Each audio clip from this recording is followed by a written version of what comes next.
Abra sua Bíblia comigo em Atos dos Apóstolos, capítulo 2.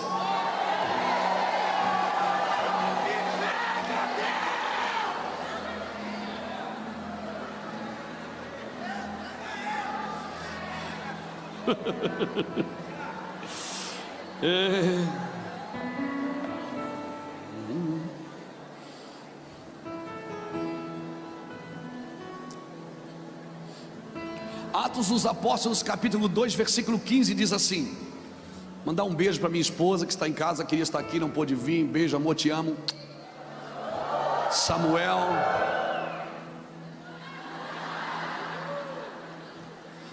meu filho Samuel, Deus abençoe. Meus filhos que estão em casa. Versículo 15 de Atos 2 diz assim: estes homens não estão embriagados.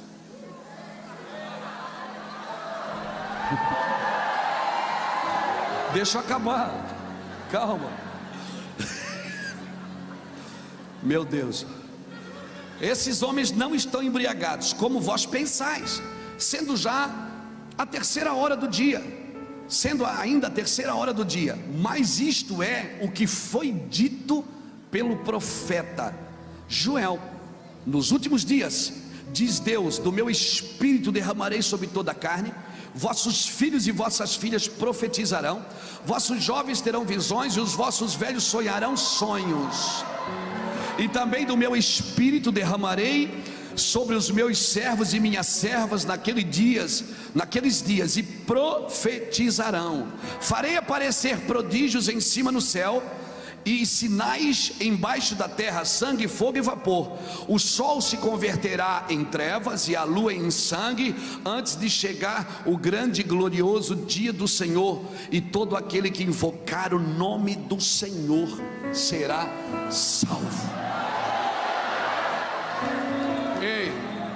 Ei, escute. Diga comigo: promessas, realidades. Tem coisas que você está esperando que já estão acontecendo, e você está ainda num quarto orando e dizendo: Deus, me dá vitória, Deus faz isso, e o Senhor diz: eu já estou fazendo, você não está entendendo. Porque as coisas, e por que eu não desfruto o que Deus está fazendo? Porque Deus não está fazendo do jeito que eu esperava que Ele faria. Porque quando eu espero de um jeito e Deus faz de outro, eu fico frustrado. E a frustração é terrível, porque ela vai me afastando do propósito. Porque eu espero que Deus faça as coisas do meu jeito, não do jeito dele. Dois homens a caminho de Emaús estavam frustrados. Por quê? Porque Jesus entra no meio deles, eles estão cegos. A frustração cega você de desfrutar daquilo que está acontecendo no momento. Irmãos, você precisa entender o ambiente que você está hoje. Você precisa entender o ambiente que se formou a partir de ontem aqui. Você precisa entender esse ambiente. Esse ambiente, ele tem o poder de destravar, de ativar, de destronar coisas da sua vida que talvez você nunca achou que poderia em 3 dias. Agora, isso ainda não é avivamento, isso é o início daquilo que Deus quer fazer.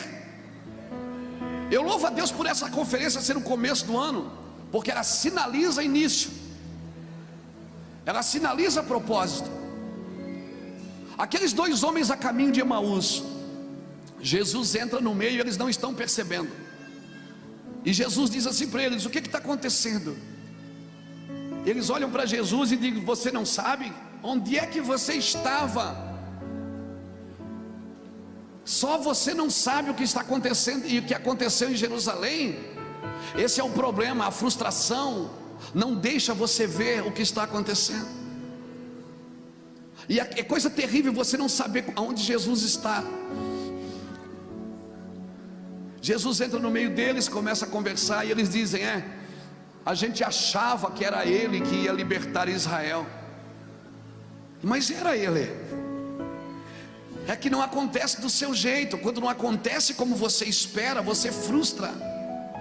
Jesus entra no meio deles, fala e diz assim: nécios de coração, incircuncisos, vocês não entenderam o que está escrito na lei, que convinha que o Filho do Homem padecesse e depois fosse levantado em sua glória. Ou seja, vocês têm uma promessa na mão, e as promessas estão acontecendo e vocês não se dão conta dela. Você orou a vida inteira para uma coisa e já começou a acontecer, e você não está desfrutando dela. Você ainda está atrás de promessas. Promessas é o que Deus disse, revelação é o que Deus está mostrando. Realidades tem a ver com revelações. Promessas é o que Deus disse para você esperar. Realidades é o que Deus disse para você desfrutar. Cristão, desfrute da presença. Às vezes a gente chega aqui na igreja e diz: toca aquela música para nós entrarmos na presença de Deus. Ei, você só precisa entrar num lugar se você saiu dele, amigo. Se você não saiu, você não precisa entrar em lugar nenhum. Você quer entrar onde? Nós ainda temos, nós ainda estamos no piloto automático. Alguns de nós ainda estão presos no automático. Nós ainda estamos presos na nossa doutrina, aonde a nossa organização organiza o movimento de Deus. Irmãos, nós precisamos entender que Deus está trabalhando. Jesus entrou com eles numa estalagem.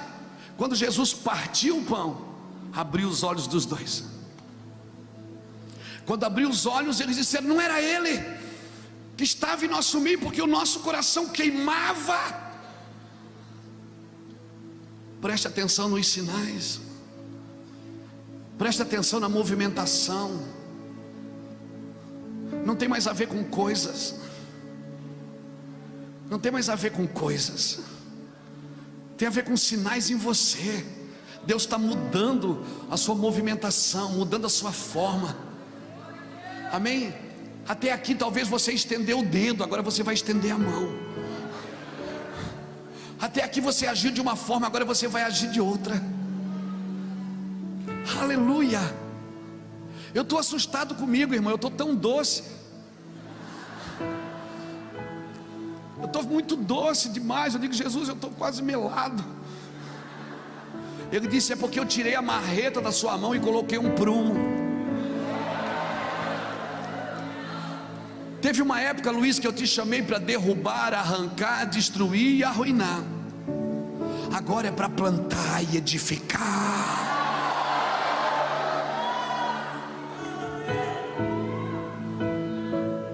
Aleluia. Teve uma época, Luiz, que eu levantei você com denúncias proféticas.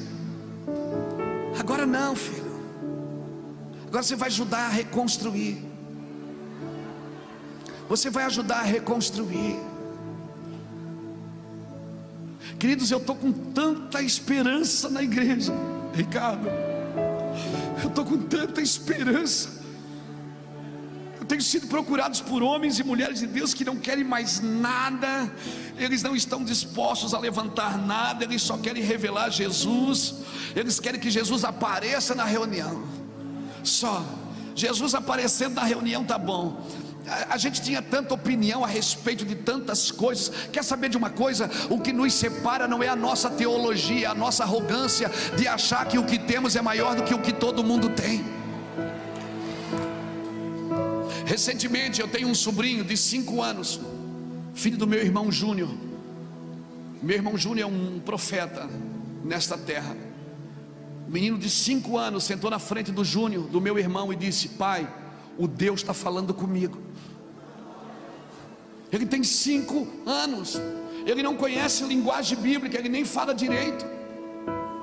Ele disse: o Deus está falando comigo. Meu irmão, como profeta, foi medir, identificar os espíritos.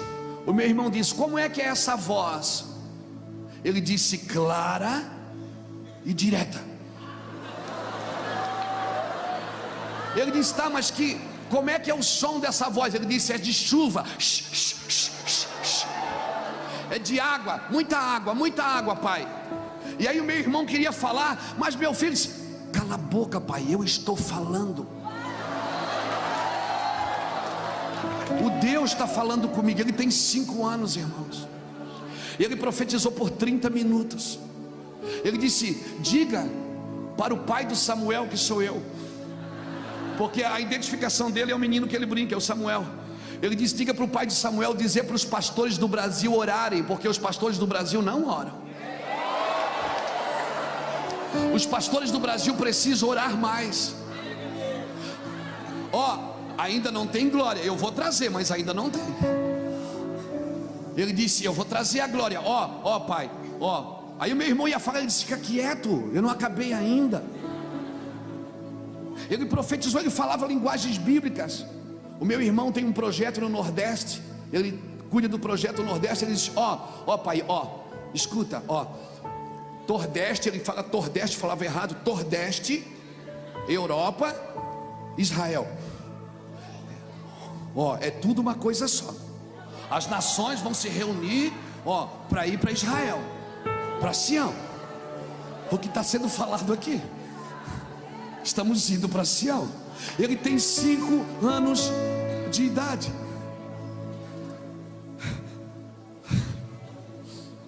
Sabe o que é para mim a evidência de um avivamento? É quando os filhos estão profetizando. A evidência de um avivamento é quando os filhos estão profetizando. Sim, os filhos vão profetizar.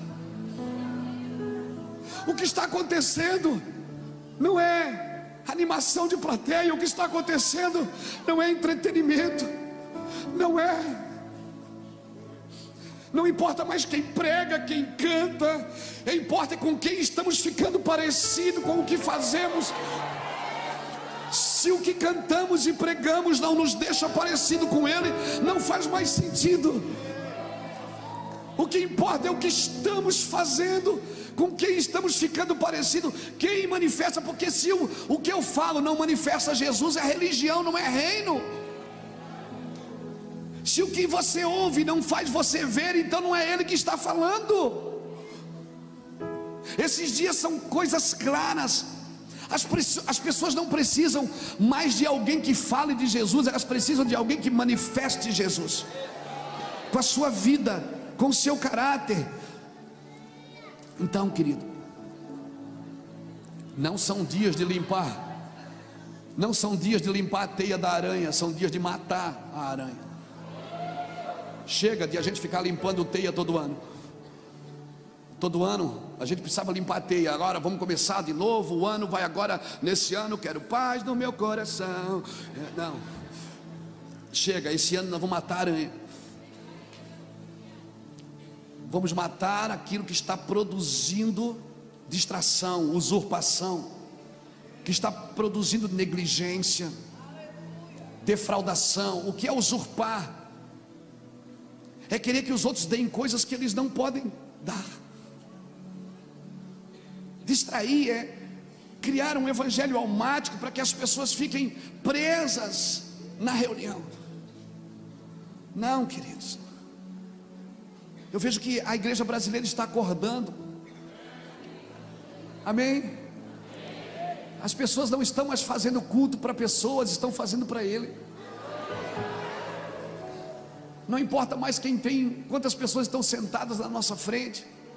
Eu sinto que nós estamos fazendo coisas pequenas que movimentam coisas grandes. Estamos fazendo coisas pequenas, aleluia, coisas pequenas. Recentemente eu fui pregar em um lugar, recentemente faz uns 2 anos. Aí alguém disse para mim: pastor, a gente queria te abençoar e tal, mas você sabe, a situação do Brasil afetou a igreja. Eu digo: não, foi a situação da igreja que afetou o Brasil. Porque a missão de Deus na terra é a igreja, não é o congresso. A missão de Deus na terra é a noiva, é o corpo.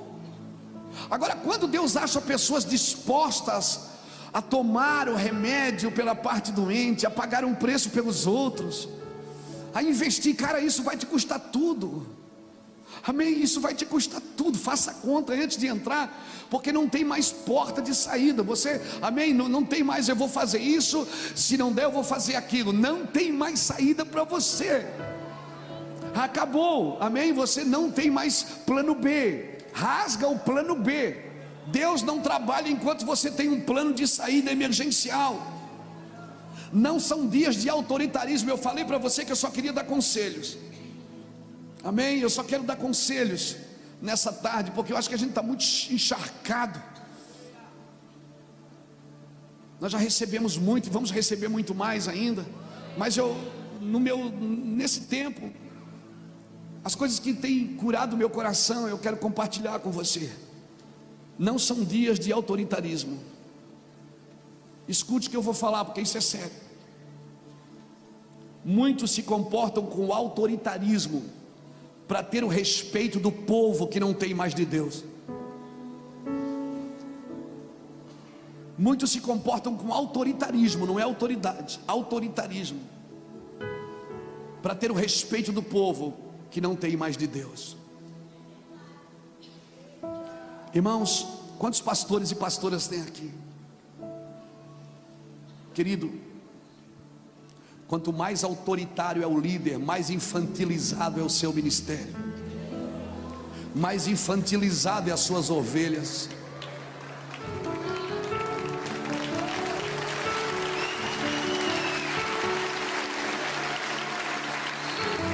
Esses não são dias de impor, são dias de escolhas corretas. Deus não colocou um muro ao redor da árvore, Ele só disse: não toque, não pegue. A igreja, eu sei que ela é peregrina, mas ela não é andarilha, ela sabe onde está indo. Nós precisamos saber onde estamos indo. Amém?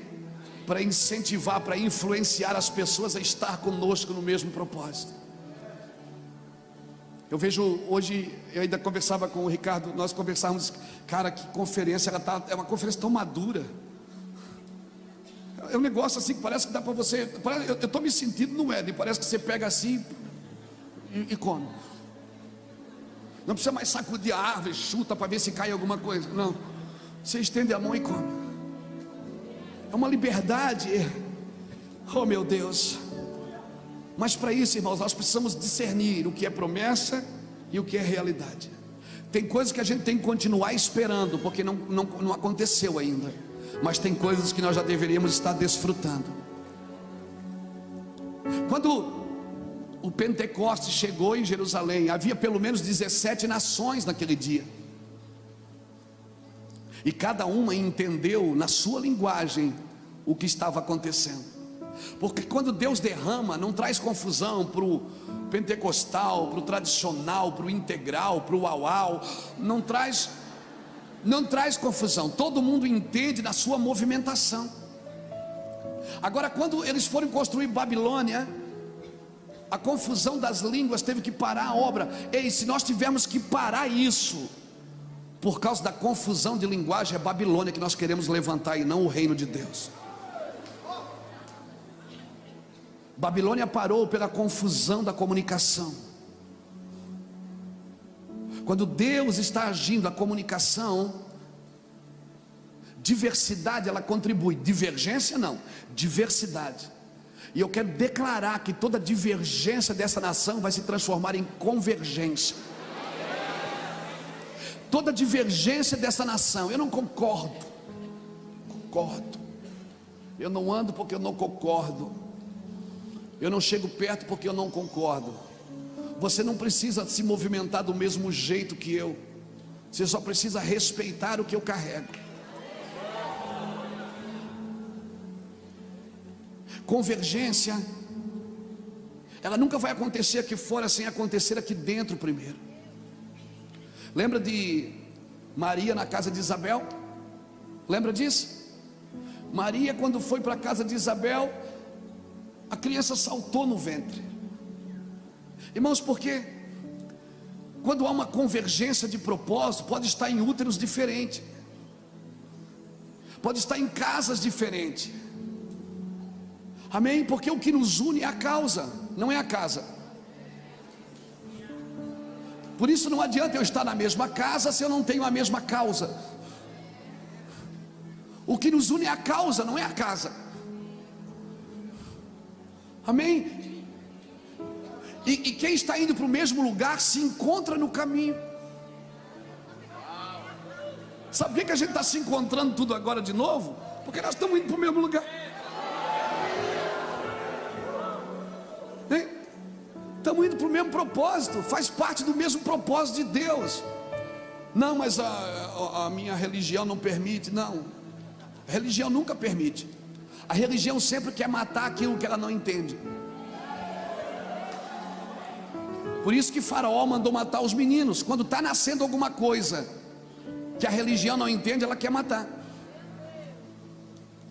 Deixa o menino rodar.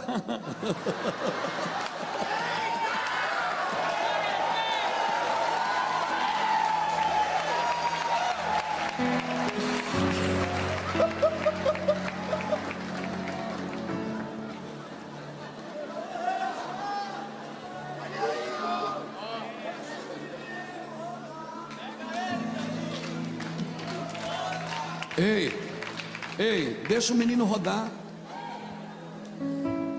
Sim. Quer você use terno, quer você use tatuagem, pratique justiça. Pratique justiça. Pratique a justiça de Deus. Ande em justiça. O que é justiça? É dar ao outro o que lhe é de direito. Qual é o seu direito? O seu direito é ser amado. O meu dever é te amar, e o seu direito é ser amado por mim. Se eu pratico o meu dever, alguém vai praticar o meu direito. O problema é que quando a gente não discerne o que está acontecendo, a gente começa a criticar, a gente começa a botar barreiras. Esses homens estão embriagados. Pedro pulou e disse: ei, não tem ninguém bêbado aqui não. Vocês não leram na Torá, vocês não leram na promessa que o que Joel disse? Ou seja, vocês têm uma promessa na mão e vocês não estão atentos ao que Deus está fazendo. Isso me assusta muito, Jackson, porque quando Jesus nasce, os magos têm uma revelação e os sacerdotes não. Os magos têm uma revelação, mas os sacerdotes não. Os sacerdotes tinham a Torá escrita, os magos não tinham nada escrito. Eles tinham uma promessa, mas não se atentaram à realidade da promessa. Os magos não, os magos, eles tinham interesse. Se você ler Daniel capítulo 2, você vai entender o que eu estou dizendo. Quando Nabucodonosor teve um sonho, ninguém conseguiu revelar o sonho de Nabucodonosor. Então Nabucodonosor disse: matem todos os magos, todos os adivinhos. Aí Daniel disse: diga para o rei poupar os magos, porque eu vou orar e o Deus dos céus vai dar a interpretação do sonho do rei. Escute, cara, isso é muito louco. Dias depois, Daniel entra no palácio, não espera nem o rei contar o sonho. Ele diz: o sonho do rei é esse e a interpretação é essa. E a Bíblia diz assim: e por causa disso os magos foram preservados. Sabe o que aconteceu? Esses magos começaram a se interessar pelo Deus de Daniel há centenas de anos antes. Eles começaram a se interessar pelo Deus de Daniel há centenas de anos antes. E como eles eram astrônomos, eles estudavam as estrelas, eles começaram a entender e foram contando para os filhos, e os filhos contaram para os filhos dos seus filhos, e os filhos dos seus filhos contaram para os filhos dos seus filhos. Oh meu Deus, eles não tinham nada escrito, era só o interesse pelo Deus que preservou as suas vidas, a vida dos seus antepassados.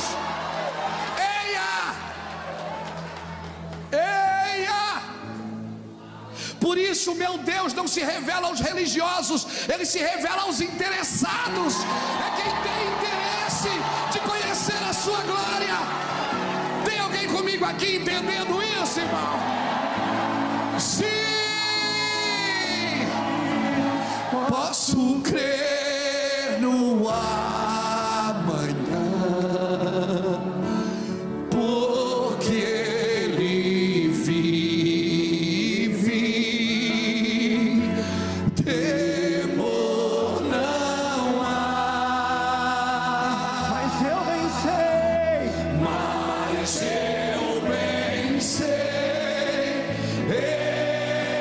Eu sei que a minha vida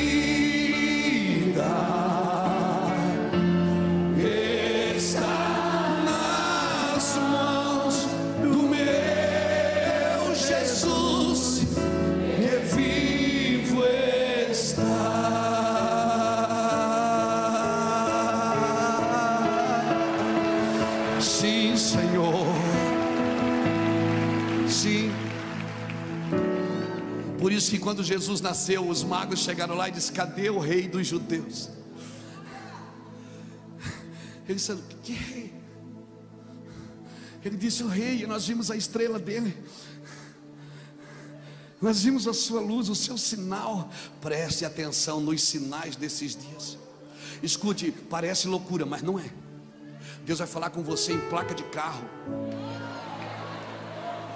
Deus vai falar com você. Você vai andar, as placas vão falar com você. Os passarinhos vão falar com você. Por quê? Por quê? Por quê? Porque toda a criação aguarda a manifestação dos filhos de Deus. Sim! Sim, Senhor! Presta atenção no cachorrinho.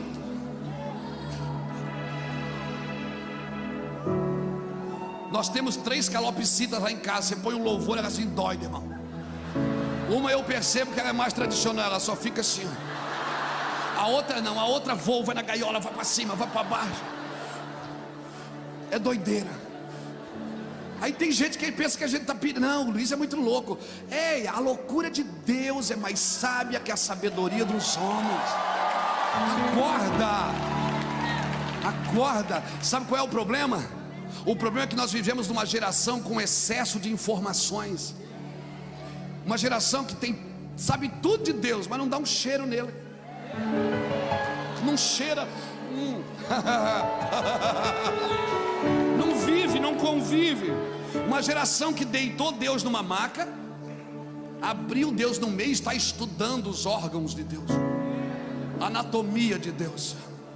Ei, essa vida com Deus, cara, você não aprende numa sala de aula. Escute, eu não estou fazendo apologia contra os estudos. Eu sou um estudante compulsivo. Eu estou dizendo que se você não provar e vede que o Senhor é bom. Você tem que experimentar.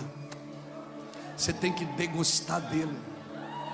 Talvez você vai ter que largar algumas coisas e entrar num quarto sozinho, ir numa mata, numa árvore.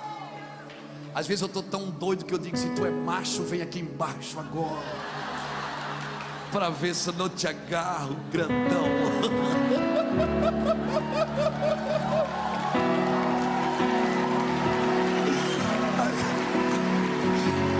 Lindo, lindo, lindo és. Glória, glória eu te dou, Jesus.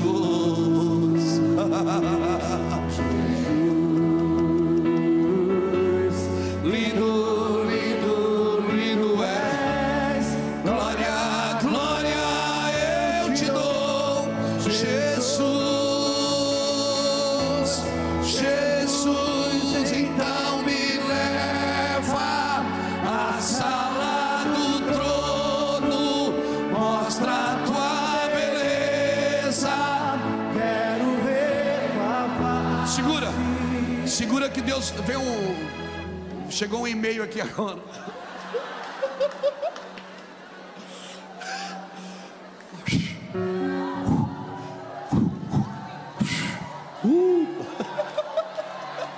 Você é doido, não é? O que é que Davi diz no Salmo 27, verso 4? Uma coisa eu pedi ao Senhor, e eu não vou ficar sentado esperando, eu buscarei. Que eu possa estar aonde? Para quê? Contemplar a sua formosura e aprender no seu tempo. O problema é que muitos querem aprender sem contemplar. Aí fica só na letra. Aprende, mas não conhece. Aprende, mas não desfruta. Não contempla. E aí quem não contempla não proclama, só reclama. Quem não contempla não tem nada para dizer. Aí é melhor então você ficar quieto e contemplar um pouco, para você ter o que dizer.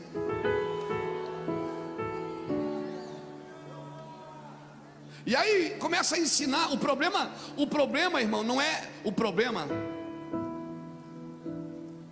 a falta de adoradores. O problema é você não entender o que Ele está tentando dizer enquanto você adora. E aí você vai criando doutrinas. Aí diz assim, ó, faz isso porque isso é santidade, faz aquilo porque aquilo é santidade. Aí santidade passa a ser só seu esforço pessoal. E se santidade que você vive é fruto só do seu esforço, isso não é santidade, é orgulho religioso. Você é orgulhoso pelo que faz para Deus. Aí você diz, eu orei e Deus deu, eu jejuei e Deus abençoou, eu pus a mão e Deus deu vitória. Ou seja, Deus parece que está sempre precisando de você. E aí Deus tem que pegar o alfinetezinho assim, furar o seu balãozinho.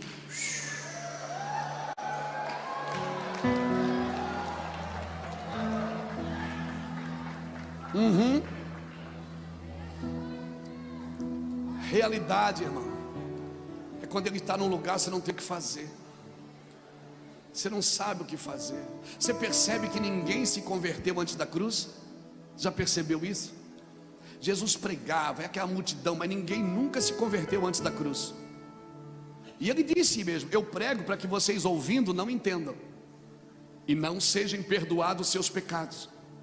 Eu oro, eu prego, mas para que vocês não compreendam. Às vezes Deus faz umas coisas que eu fico meio perturbado. Eu digo, o senhor está dizendo que o senhor pregava para ninguém se converter? Ele disse, eu disse, então para que o senhor pregava? Ele disse, Luiz, eles não podem se converter antes da cruz, porque antes da cruz eles se convertem ao Cristo vivo, e o Cristo vivo só tem benefício, não tem eternidade. Depois da cruz, Luiz, no primeiro culto, você viu 3.000 se jogaram no chão e me receberam, e eu nem estava ali.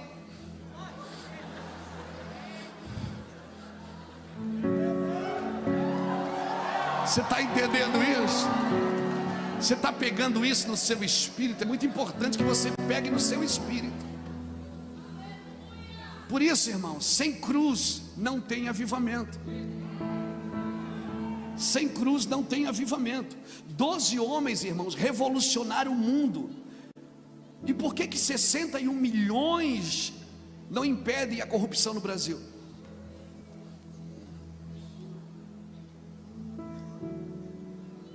Doze homens revolucionaram o mundo, que as pessoas diziam, quem são esses perturbadores?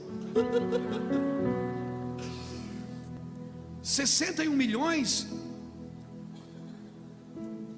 porque nós precisamos da mesma intensidade, nós precisamos viver a mesma realidade e acreditar que o Espírito do Senhor está em mim. Pastor, mas às vezes eu penso que o problema é esse, a gente ainda está, perdão, não me entenda mal, eu preciso falar. Aí você julga o que eu estou falando. Às vezes a gente está na mensagem de João Batista ainda. A gente diz, convém que eu diminua e ele cresça. Eu não estou mais na mensagem de João Batista, eu estou na mensagem de Jesus. Convém que eu morra para que ele apareça. Porque, se eu só diminuir, quando começa a ficar bom, eu posso crescer de novo. Aí eu fico só comedido e não morto. Deus não quer diminuir você, quer matar. Mas qual é o interesse de Deus me matar?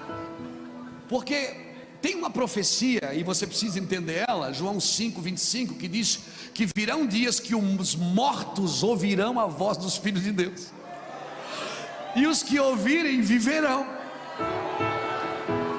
Tem ambientes que, se você não tiver morto, você só anota o que está sendo dito para pregar depois. Você precisa estar morto para isso te ressuscitar. Isso não é para você pregar, é para te ressuscitar. Tem ambientes que a gente só entende se estiver morto, não é, Ricardo? Nós estamos falando disso hoje. Deus está matando a gente.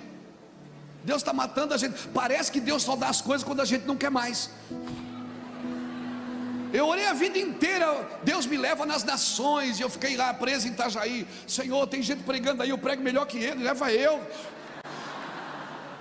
E Deus não me levava. Agora que eu quero ficar em casa, curtindo a minha família, Deus disse: você tem que ir lá, você tem que ir lá, você tem que ir lá. Diz que é bonito, agora que eu estou ficando velho, quero ficar em casa, né? Aí ele diz: não, agora você vai. Irmão, tem ambiente que se você não tiver morto, você não entende. Você discute. Amém? Você discute com Deus, você argumenta. Irmão, e quem é bom de argumento é ruim de arrependimento. Toda pessoa que argumenta muito se arrepende pouco. Morra, diga para alguém que está ao seu lado: morra, para você entender o que está acontecendo. Diga: se você não morrer, você não entende o que está acontecendo. Ei, escute, escute, escute, escute, escute, escute. Jesus chega em Betânia. 4 dias Lázaro estava morto. Jesus chega, os discípulos vêm murmurando atrás e dizendo: Senhor, o que é que a gente vai fazer lá? Nós vamos morrer também, o cara já está morto. Os fariseus ficam dizendo: se ele fosse amigo de Lázaro mesmo, ele estaria aqui no dia da doença. Não agora, chegou tarde. Marta se joga no chão e diz: Senhor, se tu estivesses aqui, meu irmão não teria morrido. Maria, adoradora, se joga ao chão e diz: Senhor, se tu estivesse aqui, ela fala a mesma coisa que Marta, meu irmão não teria morrido. Quer saber? Ninguém entendeu nada que Jesus foi fazer em Betânia. Aí Jesus diz: tira essa pedra aí. Ô Lázaro, você é o único morto aqui nessa aldeia.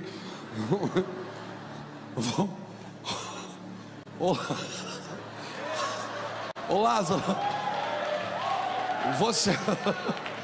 você é o único que está morto aí. Quem sabe você entende o que eu estou fazendo aqui. Lázaro, vem para fora. Por que que ele veio? Porque ouviu. Então diga para o irmão que está do seu lado: morra infeliz.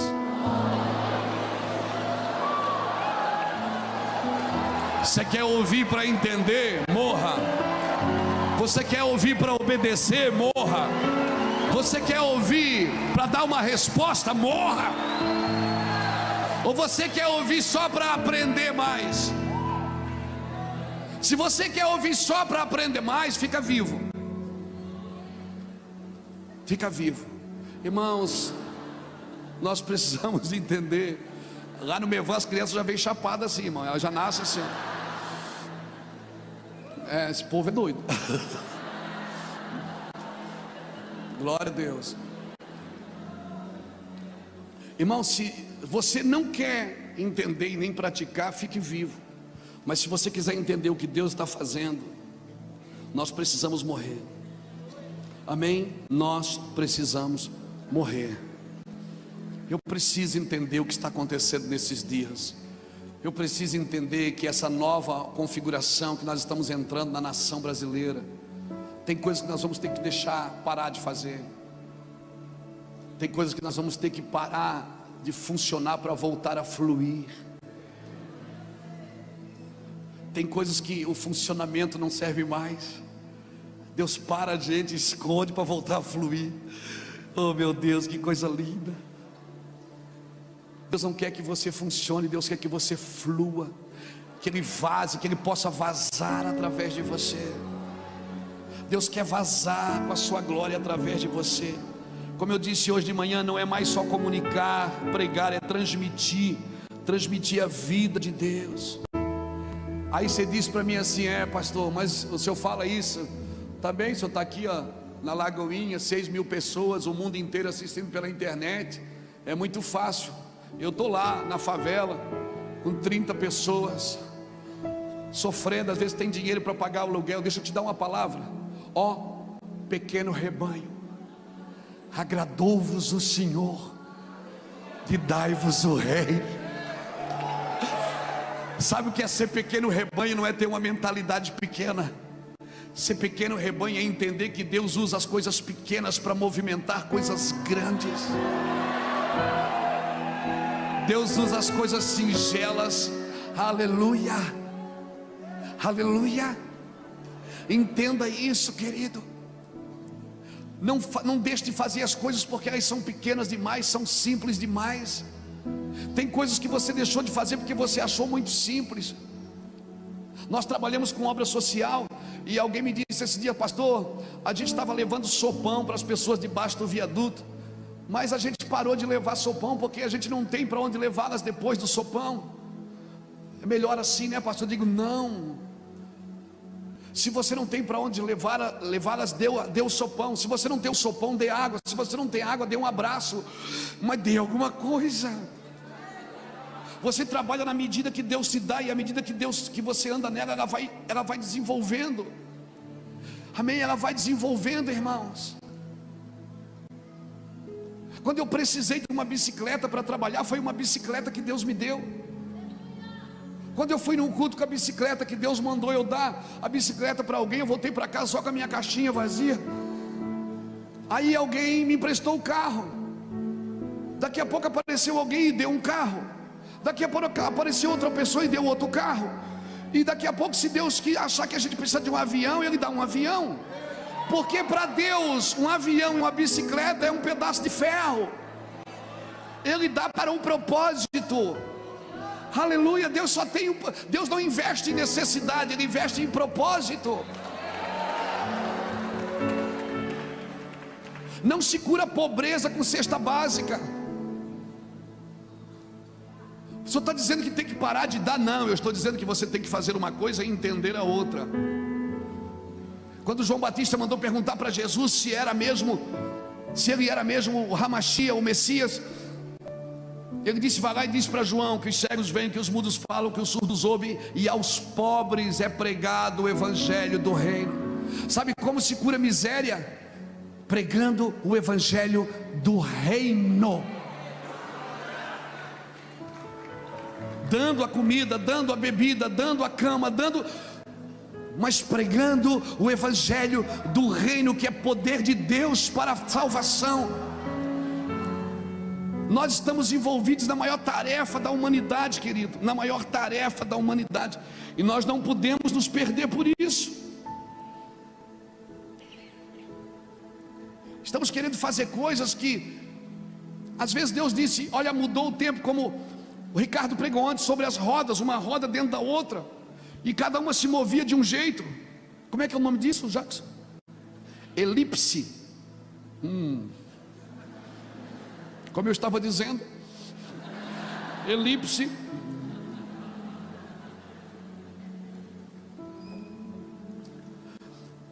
Cada uma tem um movimento e todas sincronizadas para um propósito. Mas às vezes Deus muda a configuração, mas a gente não muda o movimento, porque a gente ainda está esperando a promessa, e Deus está dizendo: não, ei, já é uma realidade em vosso meio. Já é uma realidade em vosso meio, já é seu, já está acontecendo. Mas eu não achei que seria assim, eu precisava de outro jeito, eu queria de outra forma. Não é do seu jeito, cara. Não tem nada a ver com o seu jeito. Por isso, pare de tentar levantar altares que Deus derrubou. Pare de tentar de recolocar movimentos que Deus já demoliu, destronou. Amém, querido? Nós precisamos entender isso, porque senão nós vamos viver uma vida de diversidade, de divergência, aliás, porque diversidade não é problema. Olha para o exército de Davi: um era bom na espada, o outro era bom no arco, o outro era bom com a lança, e todos convergiam para o mesmo propósito. Nós precisamos convergir nisso. Deixa eu voltar em Maria e Isabel. Lembra quando Maria foi na casa de Isabel? Criança saltou no ventre. Por quê? Porque quando há uma convergência aqui, espera, vai acontecer aqui fora. Espera.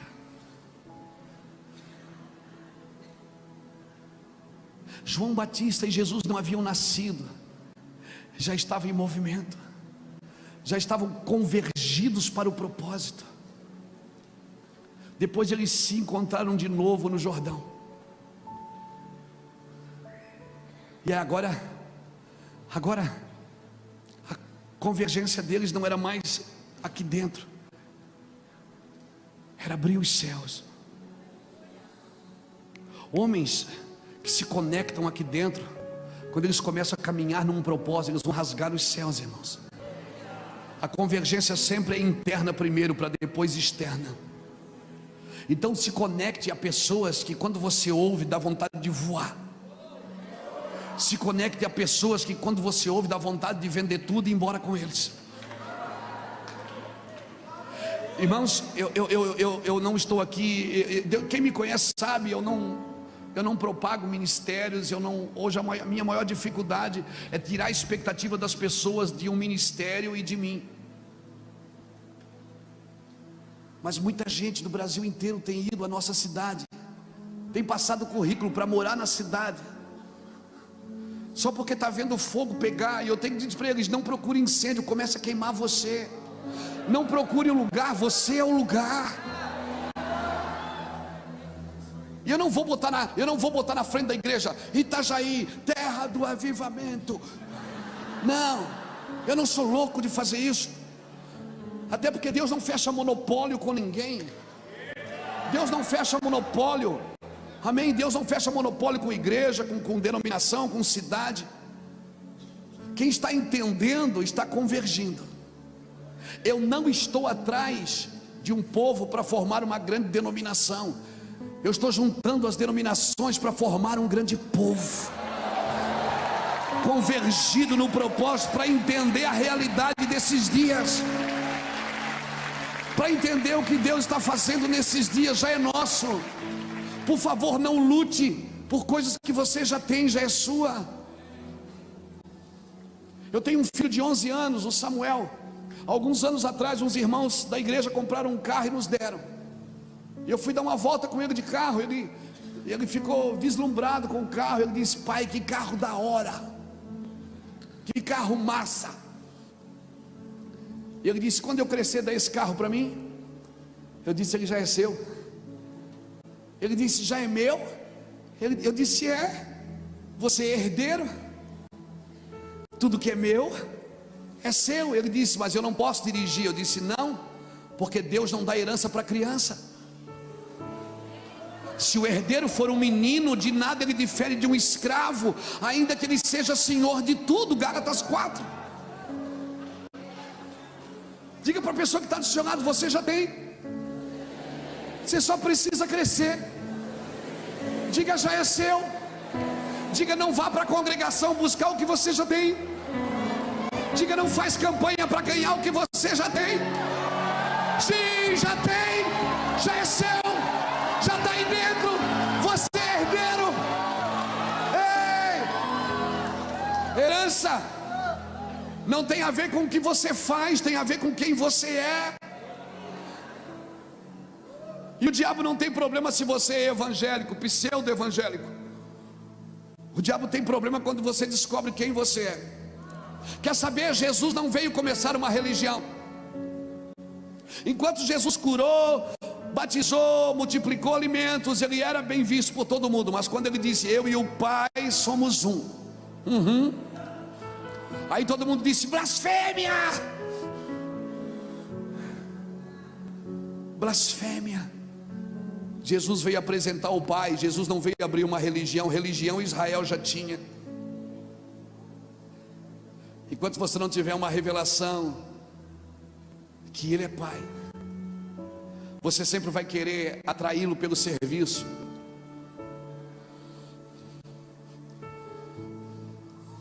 Aquilo que Danduque ministrou hoje pela manhã.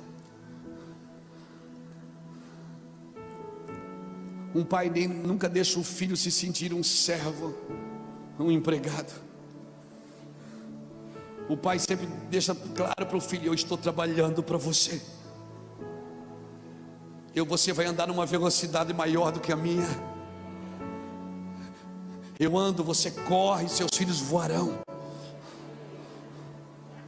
Nós precisamos entender isso, igreja. Tem coisas que já estão acontecendo e nós estamos na fila da bênção, quando nós deveríamos ir para a fila do propósito. Sim. Quando nós deveríamos ir para a fila de um propósito. Eu não estou anulando oração pessoal. Eu não estou dizendo que você não tem que receber a oração de outras pessoas. Mas esses dias eu fui num lugar, irmão, ministrar, alguém me disse: pastor, ora comigo. Eu digo: oro. Pastor, tira uma foto. Eu digo: tiro. Pastor, assina meu livro. Assino. Pastor, libera uma palavra. Eu digo: ah, você quer mais o quê?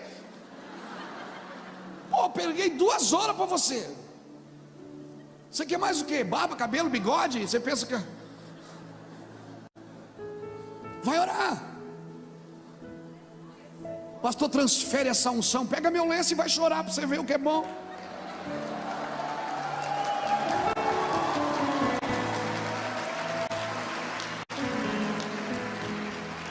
Eu não estou dizendo que a unção não é transferível. Eu creio que nessa conferência nós vamos transferir muita unção. Eu estou dizendo que a unção transferida, ela precisa ser levada para o seu lugar. Agora, colocada na sua identidade. Porque a unção de Deus só vem na sua identidade. Amém? Então entenda. Entenda isso. Já está acontecendo. Nós não estamos embriagados. Eu não sei, eu acho que não, né? O que está acontecendo é o que a gente sempre sonhou, o que a gente sempre buscou, o que a gente já viveu. Parece um sonho. Sim, parece um sonho. Quantas vezes eu saí de conferências, embarquei num ônibus, num carro, num avião para ir para casa, dizendo: Deus, não faz mais sentido. Não faz sentido. Parece que você fala e as coisas não funcionam. E o Senhor diz: continue. Continue. Continue, isso é para um tempo.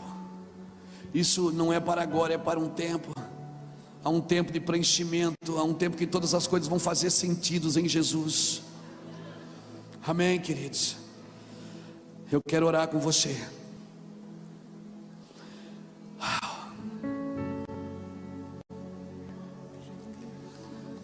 Nós vamos beber, nós vamos chapar,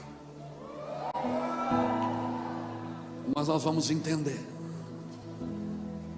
Quando a chave virou aqui dentro. Ano passado eu escrevi um livro sobre paternidade. Lá em casa nós somos 3 irmãos, eu, Ulisses e o Júnior. Fomos 3 homens criados sem pai. Nosso pai foi embora, a gente era menino, eu tinha 13 anos, o Ulisses tinha 10 e o Júnior tinha 4. Fomos criados sem pai e hoje o nosso pai vai na nossa igreja. Nosso pai vai para a eternidade. Ele vai para a eternidade. Ele me vê pregando lá, ele chora que se acaba. E ele vai para a eternidade, porque a profecia diz que se os pais não convertem o coração dos filhos, os filhos converterão o coração dos pais. Sim. Deus não perde viagem. É de lá para cá ou daqui para lá. Hoje nós temos que dar uma coisa para as nações que a gente não recebeu. É pura graça. É graça de Deus. Você tem que ensinar uma coisa que você não recebeu. E sabe de uma coisa? Pessoas que foram criadas sem pais. Quando eu falo de pai, estou falando da figura do pai ou da mãe. Porque quando a Bíblia fala de provisão, ele usa a figura do homem. Vós que sois maus, sabe das boas coisas aos vossos filhos, imagine o vosso pai que está no céu. Mas quando ele fala de afeto, de carinho, ele usa a figura da mãe. Ele diz: pode uma mãe abandonar o seu filho que amamenta? Eu, o Senhor, não te abandonarei. Ele está dizendo: eu vou amamentar você. Eu vou dar comida para você. Quando uma criança criada sem pai, ela tem dificuldade de ver 3 coisas principalmente: proteção, direção e limites. Ela tem dificuldade de lidar com proteção, ela está sempre procurando alguém para lhe proteger. Ela tem dificuldade de lidar com direção, porque quem dá destino é pai. Conselhos todos podem dar, mas destino, pais é que vão dar. Pais espirituais. Você sabe quando achar um pai ou uma mãe espiritual? Você vai saber. Por quê? Porque eles não vão querer nada seu.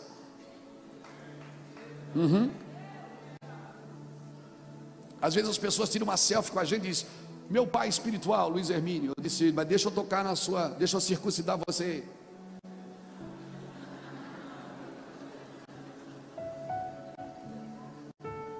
Imagina, Ricardo. Timóteo era um homem, não era um menino de 8 dias.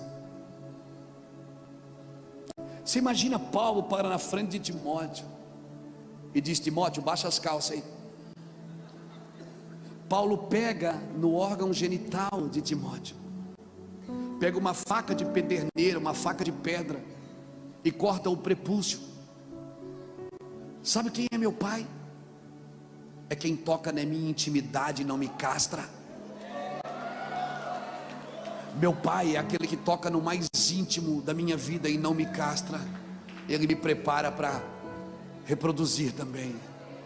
Ele não é o único reprodutor do rebanho, ele me prepara para reproduzir também. E sabe quem é meu filho? Aquele que me deixa tocar na sua intimidade. Aquele que me deixa tocar na sua intimidade. Eu acredito nisso que o pastor Dan falou hoje aqui, ó. Tem muitas pessoas das nações que a gente nem conhece, mas é nossos pais espirituais, porque aquilo que eles falaram saltou aqui dentro. Eles tocaram na nossa intimidade. Eles nos circuncidaram para andar numa verdade. Hoje nós temos filhos em várias nações, sem opressão, dizendo: aproveitem, querido, vivam o que Deus tem para vocês, andem na intensidade do Espírito. Eu termino aqui, queridos. Por favor, aprenda a olhar na Bíblia e descobrir quando você está lendo uma promessa e quando você está lendo uma realidade. Amém? Se alegre por aquilo que já está acontecendo. Tudo está contribuindo para um grande propósito eterno do Senhor. E se você foi criado sem pai, o Abba, ele está aqui. O Abba está aqui. Você não vai ver nenhuma vez Jesus dizendo: eu vou para o céu. Ele sempre diz: eu vou ao Pai. Eu acredito que o céu é um lugar em Deus, porque dele, por ele e para ele são todas as coisas.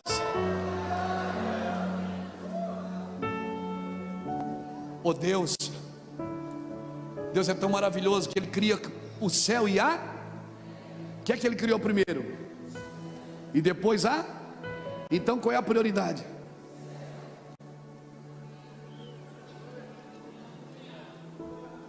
Trabalhe na prioridade. A prioridade é o céu primeiro. Eu acredito que Deus tirou tudo dele, depois ele entrou em você.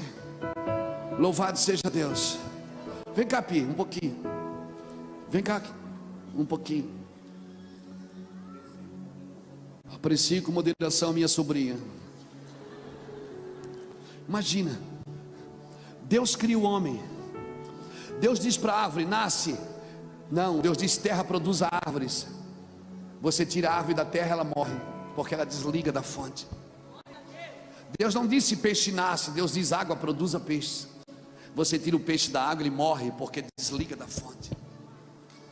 Quando Deus criou eu e você, ele não disse: terra, produz o Hermínio, água. Não, ele disse: façamos nós, o homem, a nossa imagem e a nossa semelhança. Escute.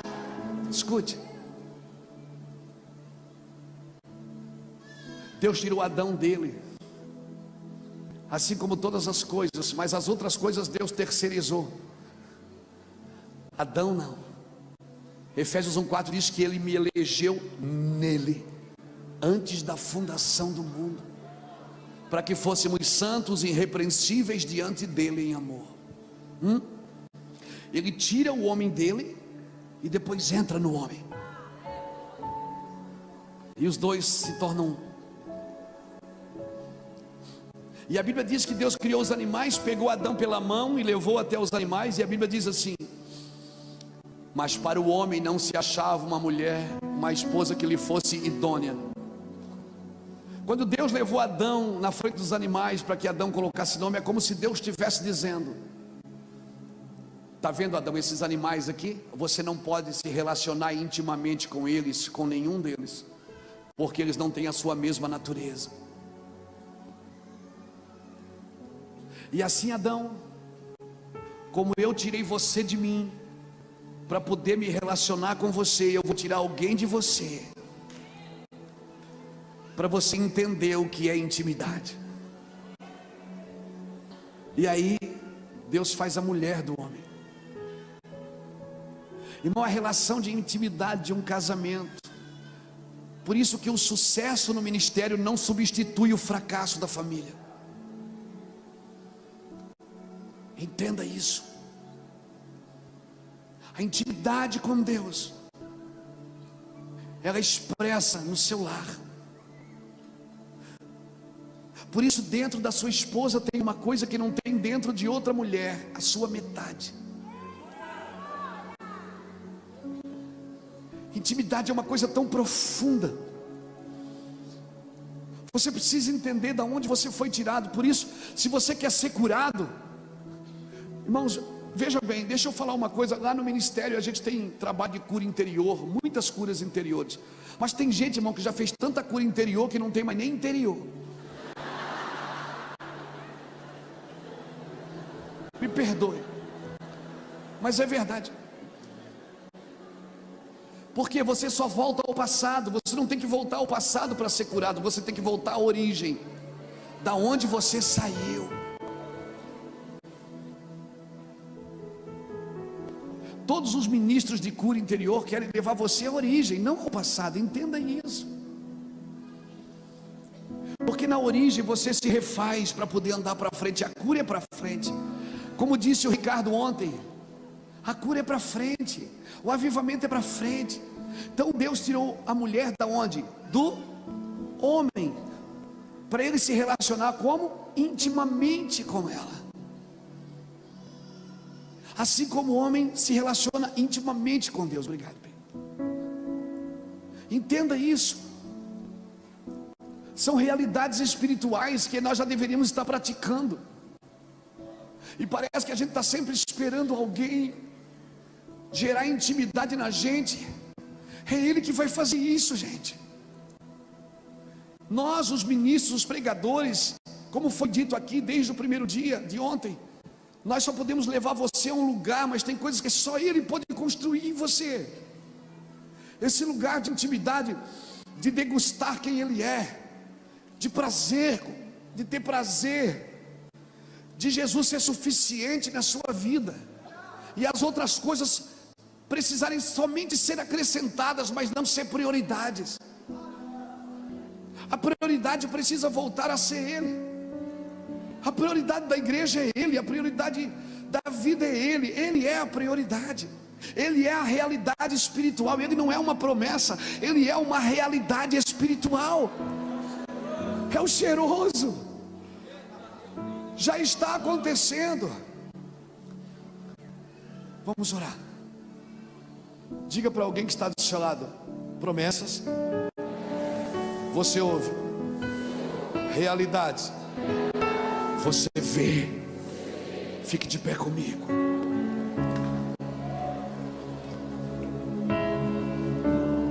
Tua face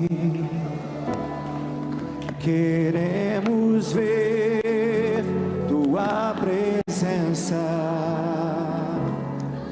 queremos ter, a tua face queremos ver, tua presença queremos ter. Então vem, te clamamos. Então vem, amado, vem. Então vem, amado, vem. Então vem, amado, você é a minha realidade, Jesus. Beija-me. Você não é a minha promessa, você é a minha realidade. Você é a minha realidade, Yeshua. Sim, Yeshua, Emanuel, Deus conosco.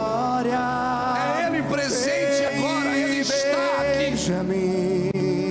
Com tua glória. Brasil, Ele habita. Ele não quer visita, Ele habita. Com tua glória. Ele veio para ficar. O Espírito da verdade veio para ficar.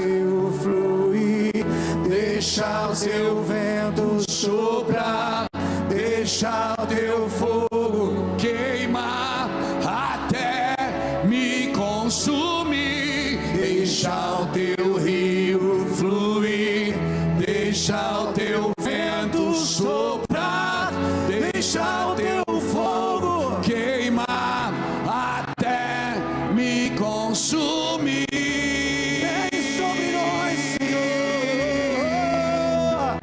Até me consumir.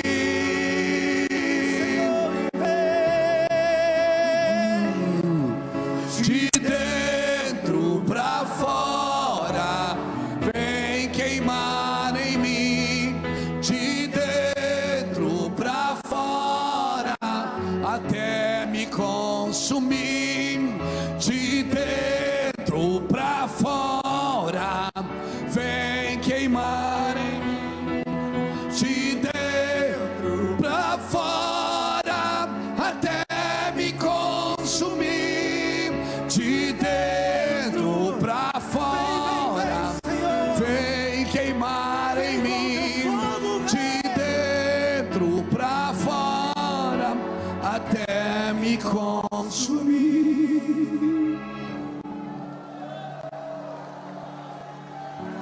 Aplauda o Senhor bem forte. Sim. Senhor, eu oro para que as promessas não tomem o lugar da realidade. Promessas são promessas, realidades são realidades. Eu oro para que a nossa mentalidade esteja discernida nisso, Senhor. Para que o nosso coração esteja atento a isso, Senhor. E todas as vezes que eu abrir as Escrituras ou ouvir a Tua voz, eu possa estar atento aos sinais, que coisas que eu já estou vivendo, eu não preciso esperar por elas. Elas já estão acontecendo, eu preciso me adequar ao que o Senhor está mostrando. Por muito tempo a igreja achou, irmãos, que tinha acabado. Jeremias capítulo 18, ele chama Jeremias e disse: desce à casa do oleiro que eu falarei contigo. Jeremias disse: então eu desci à casa do oleiro. E eu vi que o oleiro fazia a sua obra sobre as rodas. A palavra oleiro vem da palavra aquele que dá forma. Ele disse: então eu olhei para as rodas aonde o oleiro fazia a sua obra, e vi o vaso que se quebrara na mão do oleiro. E vi que daquele vaso quebrado o oleiro fez outro vaso. Então veio a mim a palavra do Senhor: por acaso eu não posso fazer com a casa de Israel como o oleiro está fazendo com essa roda, com esse vaso? Deixa eu falar uma coisa para você. Muita coisa se quebrou de 20 anos para cá. Só que o Senhor não está pegando o que se quebrou e jogando no lixo. Ele está pegando o que se quebrou e recomeçando da onde quebrou. Sim, escute. Ele não está anulando nada que aconteceu. Ele não está anulando nada, ele está refazendo. Ele vai dar forma do lugar que quebrou, do lugar que não deu certo, aonde você se frustrou, aonde você se arrebentou, no lugar que você pescou e não pegou nada. Deus disse: volte lá, no mesmo lugar. Vai, porque agora você tem uma palavra. Você tem uma palavra. Amém?